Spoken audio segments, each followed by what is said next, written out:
Morning बच्चों, आज हम आपके हिंदी साहित्य में पाठ 14 पढ़ेंगे। पाठ को शुरू करने से पहले आप मुझे बताएं कि आपने कभी लोकगीत सुने हैं या फिर गाए हैं, या फिर आप किसी ऐसी जगह पर गए होंगे जहाँ पर आपको हमारी संस्कृति की झलक दिखाई गई हो। वहाँ पर भी लोगों का जैसे लोकगीतों का प्रोग्राम होता है ना, तो वहाँ पर ये चीज़ें आपने ज़रूर देखी होंगी। जैसे आप किसी पहाड़ की, हमारे पहाड़ों में काफ़ी शादियाँ होती है, वहाँ पर भी शादियों में अभी भी क्या होते हैं, ये तरह तरह के जो है हमारी संस्कृति की जो झलक दिखाने वाले लोकगीत होते हैं, इनको गाए जाते हैं। वहाँ पर भी आपने लोकगीत सुने होंगे। हमारे देश में कई संस्कृति के लोग रहते हैं, है ना। हमारे बहुत से क्या संस्कृति वाला लोग है, बहुसंस्कृति वाला देश है हमारा। तो उन लोगों के अपने अपने क्या होते हैं, लोकगीत होते हैं। तो आज हम आपका पाठ 14 में हम लोग पढ़ेंगे लोकगीत। तो आपका आज हम पाठ 14 पढ़ेंगे। मैंने आपको बताया लोकगीत। तो इसके जो लेखक हैं, लेखक कौन है इसके, डॉक्टर भगवत शरण उपाध्याय जी हैं। तो इनका संक्षिप्त जीवन परिचय मैं आपको बता देती हूँ थोड़ा सा, है ना। तो इनका जन्म हुआ था 1910 में बलिया जिले के पुजारीपुर गांव में हुआ था, और इन्होंने MA तक पढ़ाई करी। उपाध्याय जी का जो है जो रुचि थी, इनको संस्कृत साहित्य, पुरातत्व के समर्थक अध्येता व हिंदी साहित्य के प्रसिद्ध नायक भी रहे हैं ये। इन्होंने प्राचीन इतिहास एवं भारतीय संस्कृति का गहन अध्ययन किया, और इसी विषय पर इन्होंने काफ़ी किताबें भी लिखी हैं। इनका निधन हुआ था 1982 में, इनका निधन हो गया था। इनकी जो प्रमुख रचनाएं हैं, मंदिर और भवन, भारतीय मूर्तिकला की कहानी, प्राचीन भारत का इतिहास, साहित्य और कला आदि हैं। अब हम पाठ शुरू करते हैं। अब हम पाठ आरंभ करते हैं। तो लोकगीत अपनी लोच, ताजगी और लोकप्रियता में शास्त्रीय संगीत से भिन्न है। जो हमारा जो शास्त्रीय संगीत है, उससे क्या होता है, जो लोकगीत है वो अपनी लोच, है ना, लोच माने लचीलेपन की वजह से, ताजगी की वजह से लोगों के बीच बहुत ज़्यादा प्रसिद्ध हैं। क्या हमारे लोकगीत क्या होते हैं, आपको पता है ना। लोगों के बीच, तो गांव के लोगों के द्वारा गाए जाने वाले जो गीत होते हैं, उन्हें हम लोकगीत कहते हैं। लोकगीत सीधे जनता के संगीत हैं। किसके संगीत है? सीधे जनता के, है ना। गांव के जो लोग होते हैं, उन लोगों के द्वारा गाए जाते हैं। घर, गांव और नगर की जनता के गीत हैं, है ना। मैंने आपको बोला कि घर के लोगों के द्वारा, गांव के और नगर के जनता जो लोग रहते हैं, उनके द्वारा गाए जाने वाले ये गीत हैं। इनके लिए साधना की जरूरत नहीं होती, है ना। साधना मतलब रियाज की, जैसे शास्त्रीय संगीत में रियाज की जरूरत पड़ती है, तो इसमें कोई साधना की जरूरत नहीं होती है। ठीक है, इसे कोई भी गा सकता है। त्योहारों और विशेष अवसरों पर गाए जाते हैं, और ये खासकर कब गाए जाते हैं? जब कोई त्योहार होता है ना, और यह विशेष अवसरों पर, है ना, शादी, ब्याह, मुंडन आदियों में गाए जाते हैं। सदा से ये गाए जाते रहे हैं, और इनकी रचने वाले भी अधिकतर गांव के लोग ही हैं। मतलब इनको हमें शुरू से, जब से हमारा जो गांव की संस्कृति स्टार्ट हुई, हमारी जो जीवन की परंपरा शुरू हुई है, तब से ही इनको लोग गाते चले आ रहे हैं, पीढ़ी दर पीढ़ी गाते चले आ रहे हैं, है ना। तो इसके जो रचयिता है, इनको रचने वाले कौन है? गाँव के लोगों के द्वारा ही इन गानों की रचना की गई है। स्त्रियों ने भी इनकी रचना में विशेष भाग लिया है, और इसमें मतलब पुरुषों ने नहीं, बल्कि स्त्रियों ने भी इन गानों को बनाने के लिए विशेष रूप से इसमें भाग लिया है। ये गीत बाजों की मदद के बिना ही या साधारण ढोलक, झांझ, करताल, बांसुरी आदि की मदद से गाए जाते हैं। तो इनके लिए ज़्यादा साज बाजों की जरूरत नहीं पड़ती है ना। आप लोगों ने देखा होगा कि गांव में औरतें किससे, ढोलक के द्वारा भी गा लेती है ना। झांझ, करताल भी होता है, बांसुरी आदि की मदद से इनको आराम से ये लोग गा लिया करते हैं, है ना। एक समय था जब शास्त्रीय संगीत के सामने इनको हेय समझा जाता था। मतलब जब शास्त्रीय संगीत के सामने इनको तुच्छ समझा जाता था, क्योंकि शास्त्रीय संगीत के लिए तो आपको काफ़ी रियाज करना पड़ता है ना।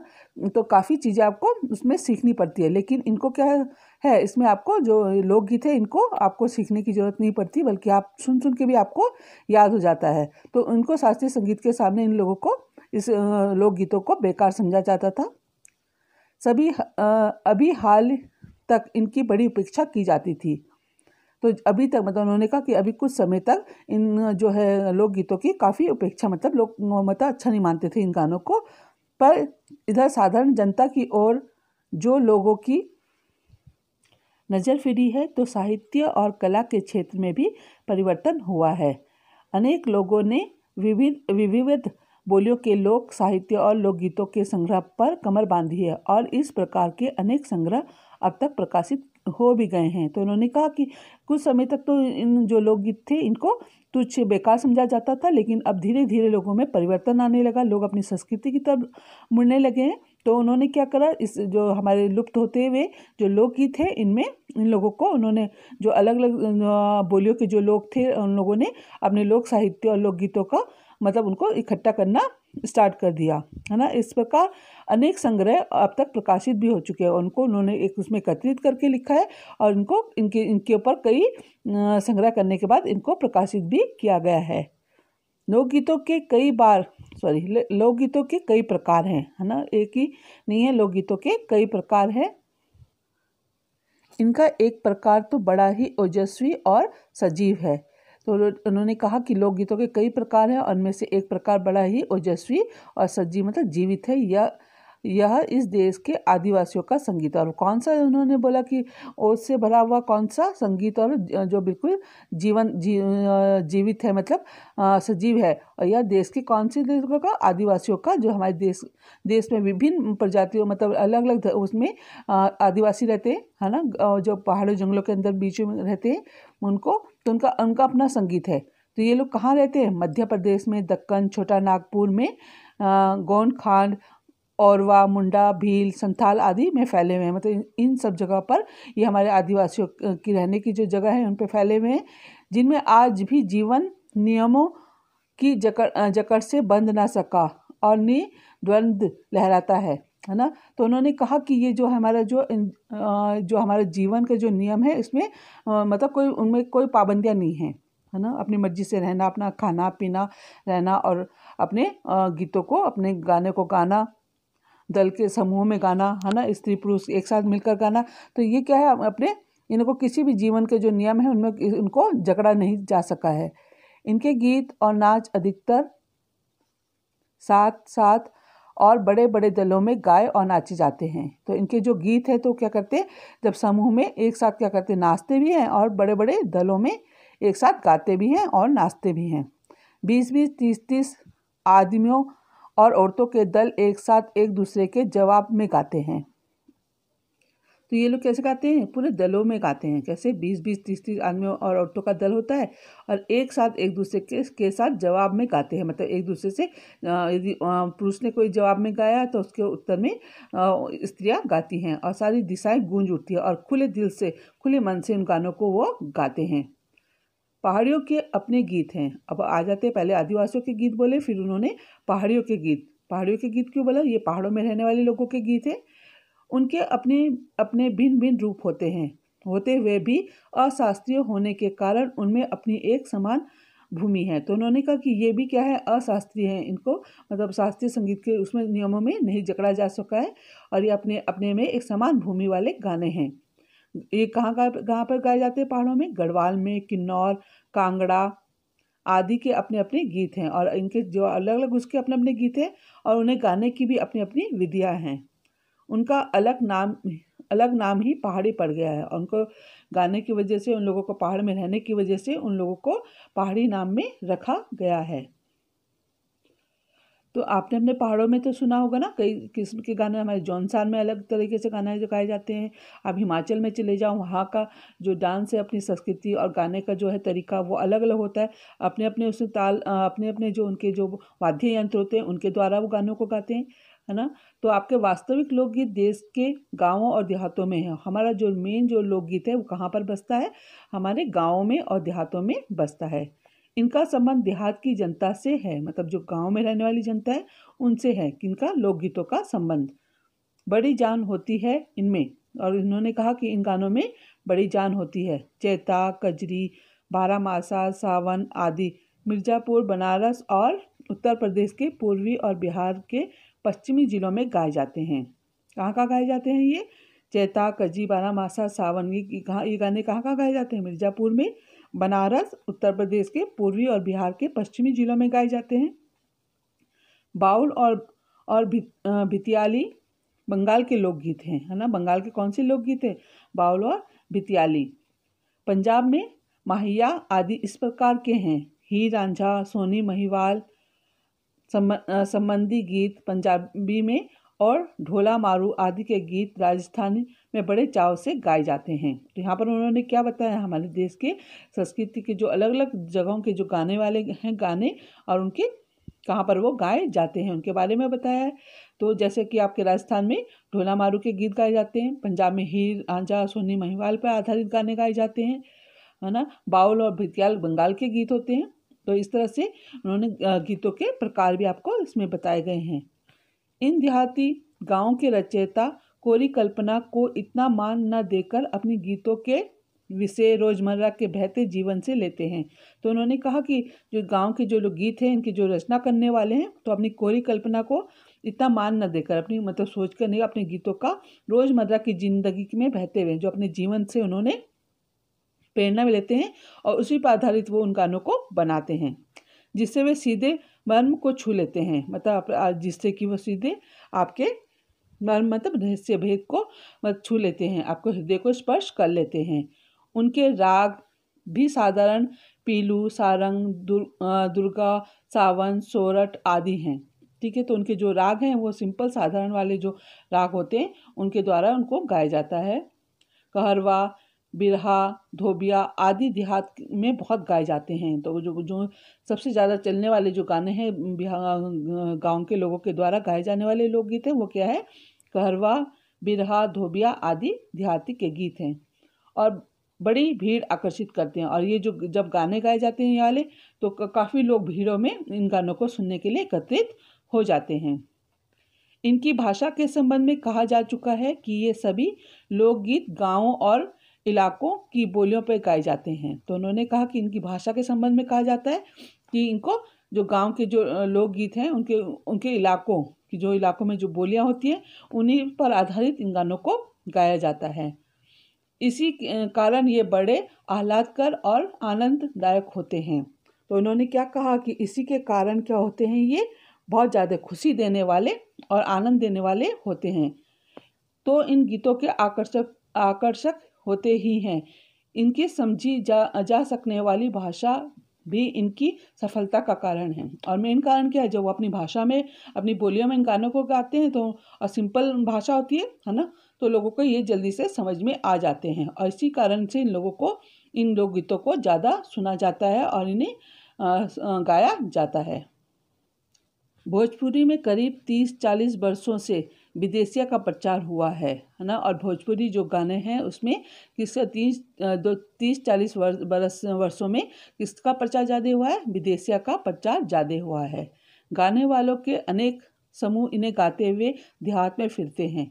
उधर के जिलों में विशेषकर बिहार में विदेशिया से बढ़कर दूसरे गाने लोकप्रिय नहीं हैं। इन गीतों में अधिकतर रसिक प्रियों और प्रियाओं की बात रहती है। परदेसी प्रेमी और इनके करुणा का और विरह का रस बरसता है। जो विदेशी जो गाने हैं इनमें तो मतलब कि जो प्रेमी प्रेमिकाओं पर आधारित ये गाने गाए जाते हैं।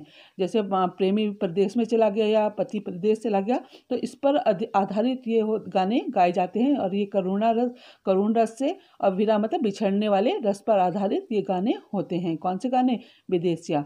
ठीक है, तो इनको भोजपुरी भाषा में गाया जाता है और इनका जो है मेन जो वो है गाने का वो क्या है, प्रेमी प्रेमिकाओं यदि किसी का पति बाहर विदेश चला गया तो उनके विरह में गाए जाने वाले ये गाने गाए जाते हैं। जंगल की जातियों आदि के दल गीत होते हैं और जो जंगल की जो जातियाँ आदिवासी जो लोग होते हैं वो किस में गाते हैं, दल गीत मतलब समूह में गाते हैं, जो अधिकतर बिरहा आदि में गाए जाते हैं। तो उन्होंने किसमें कहा कि वो किसमें गाए जाते हैं, बिरहा आदि में गाए जाते हैं। आदिवासियों के जो लोग गीत होते हैं, पुरुष एक और स्त्रियां दूसरी और एक दूसरे के जवाब के रूप में दल बांधकर गाते हैं और पूरी और दिशाएं गुंजा देते हैं।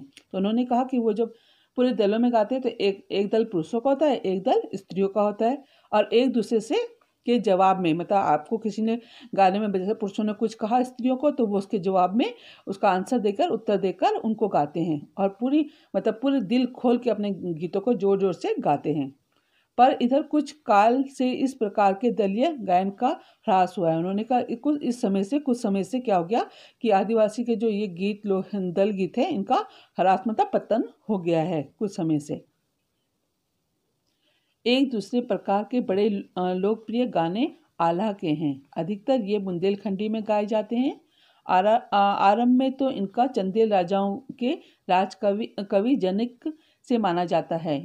जिन्हें आला उदुल की वीरता का अपने महाकाव्य में बखान किया, पर निश्चय ही उसके छंद को लेकर जन बोली में उसके विषय को दूसरी देहाती कवियों ने भी समय समय पर, तो उन्होंने क्या किया कि एक दूसरे प्रकार के जो लोकप्रिय गाने हैं कौन से, आला के, तो उन्हें कैसे कहा जाते हैं, बुंदेलखंडी में। आपने सुना था बुंदेलखंडी गाने, किसमें सुना बताओ?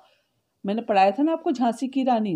बुंदेले हर बोलो के मुख हमने सुनी कहानी थी, खूब लड़ी मर्दानी, वो तो झांसी वाली रानी थी। तो हमने तो बुंदेलखंडी में जो गाए जाने वाले गीत हैं, तो ये क्या था, प्रारंभ में क्या था, तो जो जनिक था, है ना, चंदेल राजाओं का जो राजकवि थे, कौन, जनिक, तो उन्होंने अपने राजाओं के की वीरता का बखान करने के लिए अपने महाकाव्य लिखा था, और मतलब वर्णन किया था उनका, और उनको मतलब निश्चय ही उनके छंद को लेकर, तो उन्होंने उनके जो छंद थे उनको जन बोली में मतलब गाते हुए दूसरे देहाती कवियों ने समय समय पर गीतों में उतारा। और ये गीत हमारे गांव में आज भी बहुत प्रेम से गाए जाते हैं।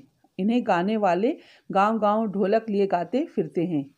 इनकी इसी की सीमा पर उन गीतों का भी स्थान है जिन्हें नट रस्सियों पर खेल करते हुए गाते हैं। अधिकतर ये गद्य पद्यात्मक है और इनके अपने बोल हैं। तो उन्होंने कहा कि तो बुंदेलखंड के जो वहाँ के लोग हैं, तो वो लोग अपने जो ये है जो राज कवियों के मतलब अपने जो राजाओं के जो है वीरता का बखान करते हुए इन गीतों को गाते हैं। तो उन्होंने कहा कि ये गीत आज भी गाँव में बहुत प्रेम से गाए जाते हैं, और जो इनको गाने वाले लोग हैं तो उनको गाते हुए, ढोलक बजाते हुए गाँव गाँव फिरते हैं इनको गाते हुए। तो उन्होंने कहा इसकी सीमा उन गीतों के स्थान पर भी है, उनको वहाँ पर भी गाया जाता है। कहाँ पर, जो आपने देखा रस्सियों का खेल करते हैं, जो रस्सी पर चलने का वाला खेल खेलते हैं, तो उनको भी वो करते हुए भी वो इन गीतों को गाते हैं, है ना। तो अधिकतर ये किसमें है, गद्य पद्यात्मक है, और जो इन्हें पद्यात्मक मतलब उसमें कविताओं के रूप में लिखा है, और इन्हें इनके अपने बोल हैं और इनके गाने के अपने बोल हैं। अंतः असंख्या अपने देश में स्त्रियों के गीतों की है। उन्होंने कहा अनंत संख्या अपने देश में स्त्रियों के गीतों की है। तो उन्होंने कहा सबसे ज़्यादा किसकी संख्या है, स्त्रियों के गाए जाने वाले गीतों की है। तो ये गीत भी लोकगीत ही, पर अधिकतर इन्हें औरतें ही गाती हैं। इन्होंने कहा ये गीत क्या है, लोकगीत ही हैं, लेकिन पर इन्हें अधिकतर कौन गाता है, जो गांव की औरतें होती हैं वही इनको गाती हैं। इन्हें सृजती भी अधिकतर वही हैं, मतलब इनकी जो रचना करती है कौन करती है, गांव की औरतें ही करती हैं। वैसे मर्द रचने वालों या गाने वालों की भी कमी नहीं है। तो उन्होंने कहा वैसे तो मतलब अधिकतर जो इन गानों की रचना कौन करती है, गाँव की जो औरतें हैं वो अपना आप ही बनाती हैं, लेकिन मर्दों ने भी इन गानों की रचना करने वालों में मर्दों की भी कोई कमी नहीं है।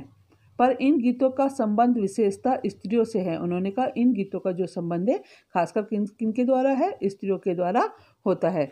इस दृष्टि से भारत इस दिशा में सभी देशों से भिन्न है, क्योंकि संसार के अन्य देशों में स्त्रियों के अपने गीत मर्दों या जन गीतों से अलग और भिन्न नहीं है, मिले जुले ही हैं। तो उन्होंने कहा कि हमारे जो भारत की देश की जो संस्कृति है हमारे देश में, तो इन दूसरे देशों से भिन्न है, क्योंकि संसार के अन्य देशों में भी स्त्रियों के अपने गीत मर्दों या जन गीतों से अलग और भिन्न नहीं है, सबके अपने मिले जुले गीत हैं। त्योहारों पर नदियों में नहाते समय के गीत, तो हमारे जो गीत है वो कहाँ कहाँ पर गाए जाते हैं, गाँव के लोकगीत जो होते हैं त्योहारों पर त्योहारों पर गाए जाते हैं, है ना, या फिर नदियों में नहाते समय तक के गीत है। नहाने जाते हुए राह के, मतलब नहाने आप जा रहे हो रास्ते में, अब तो लोगों के अपने घरों में बाथरूम बन गया, लेकिन पहले ज़माने में क्या होता था, नहाने के लिए स्त्रियों के लिए अलग से होता था, जहाँ पर वो झरने या तालाब में नहाने जाती थी, तो वहाँ पर वो अपने घर से दूर जब जाते थे तो वो नहाने जाते हुए भी वो गाने को गाते हुए जाती थी। विवाह के समय, जब विवाह होता है तभी भी गाते थे। मटकोड़ जौनियार के संबंधियों के लिए प्रेम युक्त गाली के, जब आपने देखा होगा पहाड़ों में आप कभी गए होंगे, तो जब फेरे होते हैं या कुछ होते हैं तो वहाँ पर अपने संबंधियों को लोग जो होती है, जो मतलब जीजा जी को सालियाँ गालियाँ देती हैं, या अपने संबंधियों को वो क्या होते हैं गाने गाते हुए गालियाँ देती हैं। जन्म आदि पर भी, जब जन्म होता है किसी बच्चे का, तो वहाँ पर भी जो गाने गाए जाते हैं, लोकगीत गाए जाते हैं। अलग अलग, उन्होंने कहा कि इन सब चीज़ों में अलग अलग, सबके लिए अलग अलग गीत है। उन्होंने कहा जितने भी नहाने के लिए जाते समय या राह में जाते समय, विवाह में या जन्म पर, अलग अलग उनके अलग अलग गीत हैं जो कि कौन गाती हैं? स्त्रियां गाती हैं। इन अवसरों पर कुछ आज से ही नहीं बड़े इन अवसरों पर कुछ आज से ही नहीं, बड़े प्राचीन काल से ही से गाती रही। उन्होंने कहा आज से नहीं, बहुत पुराने समय से ही वे गाने गाती रही हैं। तो हमारे जो पुराना ज़माने में था तो क्या था, जब हमारे देखने के लिए क्या था, रेडियो नहीं था, टेलीविज़न नहीं था, फ़ोन नहीं था, इंटरनेट नहीं था, तो वो लोग कैसे करते थे अपना मनोरंजन का साधन क्या था उन लोगों का? तो वो लोग या तो अपने गाने गाते थे, है ना, ढोल ताल पे बजाते हुए, या फिर वो नाचते थे। तो उन्होंने कहा कि प्राचीन समय से भी गाती रही हैं, तो वो उनके अपने गीत थे और अपना आप वो उन गानों की रचना क्या करते थे। महाकवि कालिदास आदि ने भी अपने ग्रंथों में उनके गीतों का हवाला दिया है। तो उन्होंने यहाँ तक कि महाकवि जो कालिदास है, उन्होंने भी अपने ग्रंथों में जो स्त्रियों के जो गीत है उनके बारे में बताया है। सोहर, बानी, सेहरा आदि उनके अनंत गानों में से कुछ है। वैसे तो 12 मासे पुरुषों के साथ नारियां भी गाती हैं। उन्होंने कहा कि वैसे तो क्या है, जो 12 मासे जो है पुरुषों के साथ साथ कौन भी गाते हैं? स्त्रियां भी उन गानों को गाती हैं। एक विशेष बात यह है कि नारियों के गाने साधारणतः अकेले नहीं गाए जाते। उन्होंने कहा कि खासकर मेन बात जो स्त्रियां गाने गाती हैं, वो गाने क्या है, वो अकेले नहीं गाती बल्कि दल में गाती हैं। आपने देखा होगा आजकल हम लोगों के यहाँ एक रिवाज चला है ना, क्या कहते हैं, कीर्तन का, है ना, ढोलक की ताल पर गाती है ना, और स्त्रियां तो साथ में दल में एक समूह में बैठ कर गाती हैं। वो लोग अनेक कंठ एक साथ फूटते हैं। यद्यपि अधिकतर उनमें मेल नहीं होता, फिर भी त्योहारों और शुभ अवसरों पर वे बहुत ही भले लगते हैं। तो उसने क्या कहा कि इनके जो गाने वाले हैं, क्या अकेले नहीं गाती है, दलों में गाती है, और उनके साथ जब एक दल में गाते हैं तो एक साथ कंठ में तक गले उनके एक साथ गाते हैं वो लोग, और उनमें से अधिकतर क्या होता है, उन गानों के मतलब उनकी जो स्वर होते हैं आपस में मेल नहीं खाते। फिर भी त्योहारों में फिर भी वो हमें के त्योहारों पर, ये जो शुभ अवसरों पर हमें बहुत ही अच्छे लगते हैं।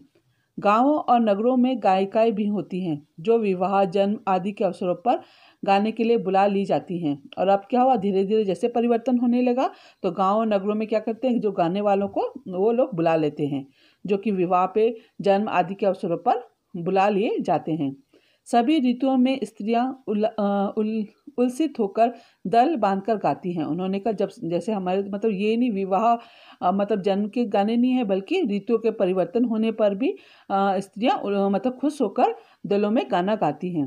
जैसे कि होली में बरसात की कजरी आदि तो उनकी अपनी चीज़ है। कौन कौन से होली के गीत होते हैं, बरसात में जो कजरी गाई जाती है, वो गाने उनके अपने हैं जो सुनते ही बनती हैं। पूरब की बोलियों में अधिकतर मैथिली, कोकिल, विद्यापति के गीत गाए जाते हैं। तो उन्होंने कहा कि जो पूरब की बोलियां हैं उसमें मैथिल, कोकिल और विद्यापति के गीत गाए जाते हैं। पर सारे देश के कश्मीर से कन्याकुमारी, केरल तक और काठियावाड़, गुजरात, राजस्थान से उड़ीसा, आंध्र तक अपने अपने विद्यापति हैं। तो उन्होंने कहा कि वहाँ से लेकर हमारे पूरे देश में कश्मीर से लेकर कन्याकुमारी तक, केरल तक, काठियावाड़ से गुजरात, राजस्थान से उड़ीसा, आंध्र प्रदेश तक के सबके अपने अपने विद्यापति हैं। फिर इसमें आपका स्त्रियां ढोलक की मदद से गाती हैं। अधिकतर उनके गानों के साथ नाच का भी पुट होता है। उन्होंने कहा स्त्रियां अधिकतर कैसे गाती हैं, आपने देखा होगा कि ढोल, मंजीरा, है ना, इनके द्वारा गाती हैं, लेकिन उनके गानों के साथ साथ वो क्या करते हैं, उनको उसमें नाच भी उसमें सम्मिलित होता है। गुजरात का एक प्रकार का दलीय गायन गरबा है। गुजरात का आपने सुना होगा, गरबा सबसे प्रचलित जो डांस भी होता है, गाया जाता है, जिसमें विशेष विधि से घेरे में घूम घूम कर औरतें गाती हैं और नाचती हैं, है ना। वो गरबा जो करते हैं साथ ही लकड़ियाँ भी बजाती हैं। तो वो क्या करते हैं, जो आपने देखा होगा गरबा जब डांस करते हैं लड़कियाँ, तो वो क्या करती हैं, साथ में जो लकड़ी की जो डंडी होती है उनको आपस में बजाती हैं, जो बाजे का काम करती है। आपने देखा है ना, गरबा जब डांस करते हैं तो उनके साथ जो लकड़ियों को आपस में बजाती हैं वो क्या करती है, बाजे का काम भी करता है। इसमें नाच गान साथ चलता है, उसमें नाचने का और गाने का जो काम है दोनों एक साथ चलता रहता है। वस्तुतः यह नाच ही है, सभी प्रांतों में यह लोकप्रिय हो चला है। तो आपने देखा होगा कि अब गरबा क्या हो गया, सब जगह लोकप्रिय हो चुका है। आपने देखा होगा कि जब नवरात्रे आते हैं तो आपने देखा होगा कि हर जगह उसको नवरात्रों के टाइम पर गरबा डांस किया जाता है। इसी प्रकार होली के अवसर पर ब्रिज में रसिया चलता है, जिसे दल के दल लोग गाते हैं और स्त्रियां विशेष तौर पर। तो उन्होंने कहा कि होली के अवसर पर क्या गाया जाता है, ब्रिज में रसिया चलता है और दल के दल क्या है, लोग आपस में गाते हैं। खासकर कौन गाता है इनको, विशेषकर स्त्रियां गाती हैं। गाँव के गीतों के वास्तव में अनंत प्रकार हैं। तो उन्होंने कहा असल में गाँव के जो गीत हैं उनके वास्तव में कई प्रकार हैं। जीवन जहाँ इटला कर लहराता है, वहाँ भला आनंद के स्रोतों की कमी हो सकती है। तो उन्होंने कहा कि जहाँ पर जीवन, जहाँ पे हरियाली है ना, लोग खुशहाली है, किसी चीज़ की टेंशन नहीं है उन लोगों को, तो उसमें कहा कि तो वहाँ पर जीवन क्या हो गया, आनंद में हो जाता है। तो वहाँ किसी आनंद के जो स्रोत है, जो मतलब किसी चीज़ की कमी हो सकती है क्या। उद्दाम जीवन के ही वहाँ के अनंत असंख्य गाने प्रतीक है। तो उसने कहा कि हमारे जो जीवन के हैं वहाँ पर अनंत मतलब कई उसमें लोक गीतों के गानों के प्रतीक है। कहाँ, हमारे गांव और देहातों में। अब आगे समझ में आपको, तो आप इसको अच्छी तरह से आप घर पे पढ़ेंगे। धन्यवाद।